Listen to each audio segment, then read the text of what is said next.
అధికారులు దీంతో కుమ్మక్కయ్యారు, అది బయటకు రాకుండా ఉండడానికి నామమాత్రంగా ఆపరేటర్లను అరెస్ట్ చేసి పంపించేసింది. మేము ప్రభుత్వాన్ని డిమాండ్ చేస్తున్నాం, అసలు ఇది ఎన్ని జిల్లాల్లో జరిగింది, ఎంత నష్టం రాష్ట్ర ప్రభుత్వ ఖజానాకు జరిగింది, దీని వెనుక ఎవరెవరు ఉన్నారు, అన్ని విషయాలు తేలాలంటే వెంటనే ఒక సిట్ వేయాలని మేము డిమాండ్ చేస్తా ఉన్నాం. రెవెన్యూ మంత్రి గారు అన్ని విషయాలు బయట పెట్టండి. మేడ్చల్ జిల్లాలో ఎంత జరిగింది, యాదాద్రిలో ఎంత జరిగింది, భువనగిరిలో ఎంత జరిగింది, ఈ 3 బయట పెట్టింది విలేకరులే.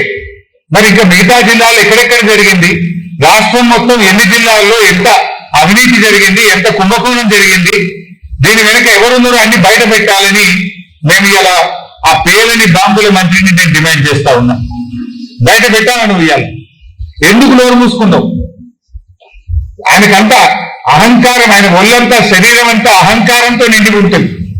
మాట్లాడితే అహంకారంతోనే మాట్లాడుతుంటాడు. ఇవాళ ఇంత పెద్ద స్కామ్ ని శాఖలో జరుగుతుంటే నువ్వు ఎందుకు పెదవిత్తలేవు? ఒక్కసారైనా ముఖ్యమంత్రి గారు రివ్యూ చేసిందా?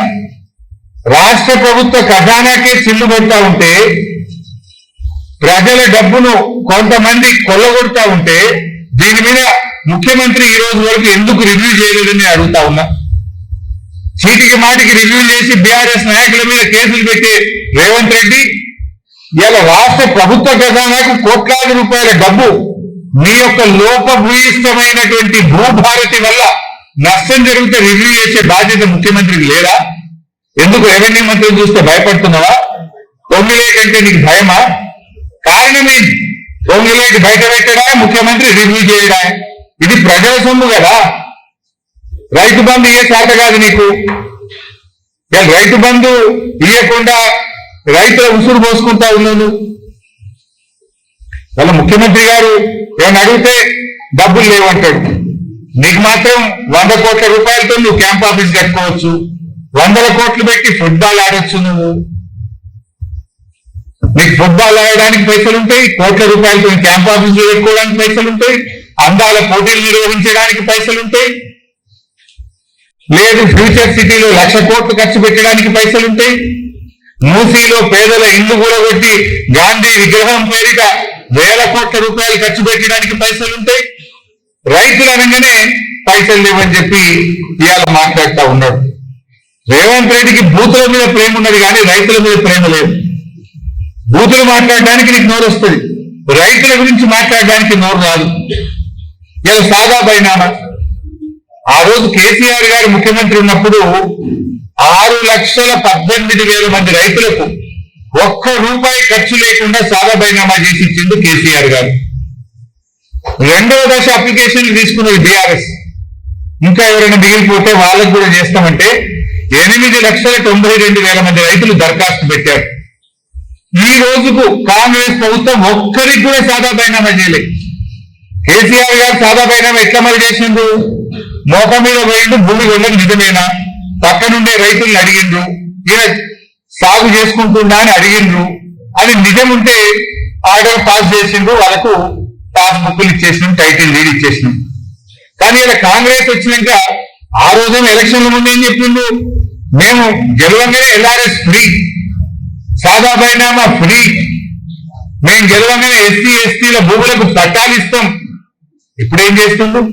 ఎల్ఆర్ఎస్ ఏమో ముక్కు పిండి పేదల దగ్గర డబ్బులు వసూలు చేస్తున్నారు. ఎస్సీ ఎస్టీల భూములకు పట్టాలు ఇస్తామని చెప్పి పట్టాలు ఇస్తలేరు. కానీ ఎస్సీ ఎస్టీల భూములు రేవంత్ రెడ్డి ముఖ్యమంత్రి అయిన తర్వాత 1,00,000 ఎకరాల ఎస్సీ ఎస్టీ భూములను ఇలా ప్రభుత్వం స్వాధీనం చేసుకున్నది. 1,00,000 ఎకరాలు తీసుకున్నారు. ఇందిరమ్మ రాజ్యం అంటే ఎస్సీ ఎస్టీలకు భూములు పంచుడా? ఎస్సీ ఎస్టీల భూములు గుంజుకుండా? రేవంత్ రెడ్డి ముఖ్యమంత్రి అయినంటే హైదరాబాద్, రంగారెడ్డి, సంగారెడ్డి, మేడ్చల్, హైదరాబాద్ పరిసర ప్రాంతాల్లో 1,00,000 ఎకరాల ఎస్సీ ఎస్టీ భూములను ఇవాళ స్వాధీనం చేసుకున్నారు. ఎలక్షన్ల ముందేమో పట్టాలు ఇస్తామన్నారు, గెలిచి గద్దెనెక్కినాకనేమో భూములు లాక్కుంటున్నారు మీరు.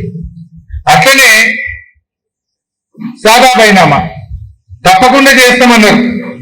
8,92,000 మంది కేసీఆర్ గారి హయాంలో అప్లికేషన్ పెట్టుకున్నారు సెకండ్ ఫేజ్ లో. ఇవాళ వీళ్ళు వచ్చినాక ఏం చేసిండు?